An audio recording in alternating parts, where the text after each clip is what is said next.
what happens? We have our retirement party, usually a Thursday or a Friday. That reflects on some of you. You wake up on Monday, and you're in stage 2, the transition zone. How many of you have been at this position in your lives, and you open up your calendar, whether it's a paper or a tablet or a cell phone, and you look on Monday morning, and you say, oh my God, I have no routine. That's what happened to me. What am I going to do? I went to the gym, thank God. First thing in the morning, I was at the gym Monday morning. I came home from the gym instead of going to work. And then I said, what am I going to do? I remember interviewing Mike. He was the CEO of a large regional government. He had had an executive assistant for the past 20 years. And he said, Ellis, every Monday I'd walk into work and she'd sit me down and say, Mike, this is what your job is like for the next week. These are the appointments. These are the people you're meeting. Here's your information packages to read up. And that's your life. And his wife did the same when he got home after work. So his life was all scheduled.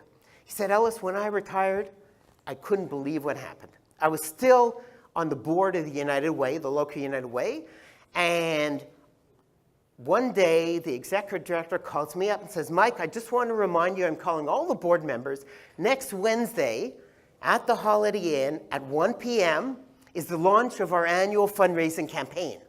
He said, no problem, Mary. I'll be there. You know, it's really easy to remember. It's my birthday. I'll see you at 1. I'll be there a bit early. Wednesday comes, and Wednesday goes. Thursday, Mary calls him up and says, Mike, are you okay? Like, are you sick? Did you have an accident? You never miss anything. And he was so embarrassed. He said, Mary, I didn't write it down, and I totally forgot. He had never written something down for 20 years. He said the lack of routine was driving him nuts. He had to learn. Can you imagine? 62 years old. He had to learn how to keep his own personal calendar. A loss of social status and a loss of identity also comes to us, again, in different ways for each one of us, depending on our job and how much of our personal identity and our social status is tied into our job. Some people, it's a little bit. Other people, it's a lot. I was interviewing Greg. He was the CEO of a large shipping company. I don't know if any of you have seen the large cargo ships going up and down Lake Ontario, just down in the harbor. But we have a lot of the traffic here, and we have the Welland Canal where they go from Lake Ontario up the Welland Canal into Lake Erie and the other Great Lakes, picking up cargo, bringing it back down, heading out to the ocean, and shipping steel and wheat and everything right around the world. So he was a hockey player when he was younger from Northern Ontario. And about 4 years before he retired, the guys in his head office said, Greg, we're setting up a hockey team. We know you used to play hockey when you were younger. You haven't played for many years. Come out and join us. So he said, hey, this is going to be fun. So he did. So I don't know how many of you are from parts of the world where you're not familiar with hockey, but in hockey there's a lot of checking. And you're on skates, right? So when you check, you sometimes fly in your butt. So Friday morning, the first week after his retirement party, he was so excited they invited him to come out to continue playing hockey. He was thrilled. He was at the arena at 5 in the morning, chatting with the guys, getting dressed up, out on the ice at 5:30. 5:35, he takes a check, and it goes flying in his backside. Except, nothing happened. The rest of the players were down at the other end of the rink in about 30 seconds, and the game went on. And he said, this is wrong. When I was CEO, they always came over and picked me up. Are you okay? Are you okay? And he suddenly realized life is different without the status of a title. We also have loss of socializing. Depending, some of us have a lot of our friends at work. Some of us have some of our friends at work. The more friends you have at work, the harder it is when you retire, because suddenly they're still busy with work and they're not around for you. So that's a big change as well. And relationship stress. If you have a partner, a husband, a wife, a partner, or if you're single and you have a really close friend that fills a lot of those same roles, one person's still working and the others are retired, or one's been retired for many years and you're just retiring, the bottom line is your lifestyles are going to sometimes clash. So I interviewed Gary and Barbara. They were husband and wife. Gary was a high school teacher and Barbara was in the financial world. Gary retired 2.5 years before Barbara. He had gained some weight while he was teaching in a high school system. He went to the gym. That's the first thing he did when he retired, to lose the weight. He loved people. Being a high school teacher, he interacted with hundreds and hundreds of people every week. And the gym fulfilled that same need of his, interacting with everybody that was at the gym. By the time 3-4 months had gone by, he lost some of the weight. His fitness instructor came up to him and said, Gary, you have an amazing personality. You should consider becoming a fitness instructor. So he said, oh, how do I do that? So she sent him to the local community college. He took a course for 12 months. He got certified and became a fitness instructor. The gym hired him.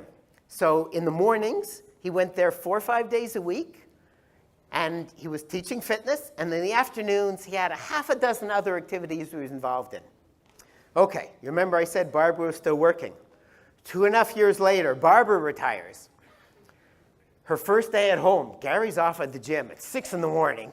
She wakes up, bored out of her mind, like a whirlwind. She cleans the entire house. It's spotless, shining. She's at home at lunchtime. When's he coming home? When's he coming home? Tapping. He walks in the door, and before he's even into the house, she says, Gary, I'm so happy you're home. What are we going to do this afternoon? He walks into the kitchen, and he looks down at Barbara. And he said, Barbara, for 35 years, we woke up in the morning, we had breakfast together, we went to our own jobs, we came home, we had dinner together, we spent the evening together. I'm busy this afternoon. Go get a life. She suddenly realized, I interviewed her after him. Story was pretty similar, except the descriptions were a little bit different. But she said, you know, I suddenly realized I need to recreate my life. And she started exploring what she was going to do. So one of the things she did, and we almost all do, is we have transition projects that we get involved in to fill up that empty routine as soon as we retire.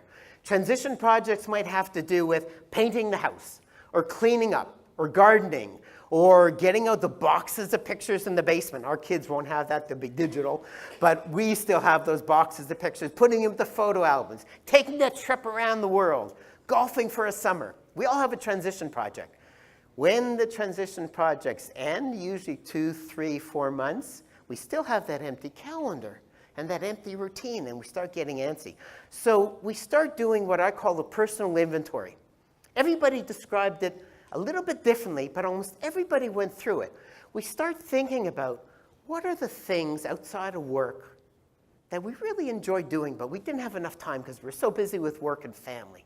What are the hobbies we used to have when we were younger, but we gave them up because we were busy with work and family? What are the interests that we've started having today, but we never were able to completely pursue them? Or what are the things at work that we love to do that we'd like to find other ways of continuing to do them? As well, some people told me they thought about what are the things at work that we'd like to do, but we won't want to ever do again. And the best example of that are the accountants. Some accountants said, I can't wait until a not-for-profit, a charity, asks me to join the board and be the finance chair.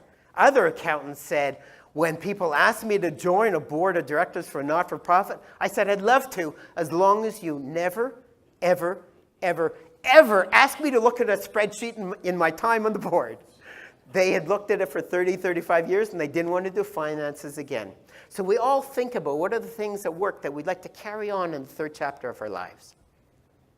When we start doing that, we then start moving into stage 3, and that is called Protirement.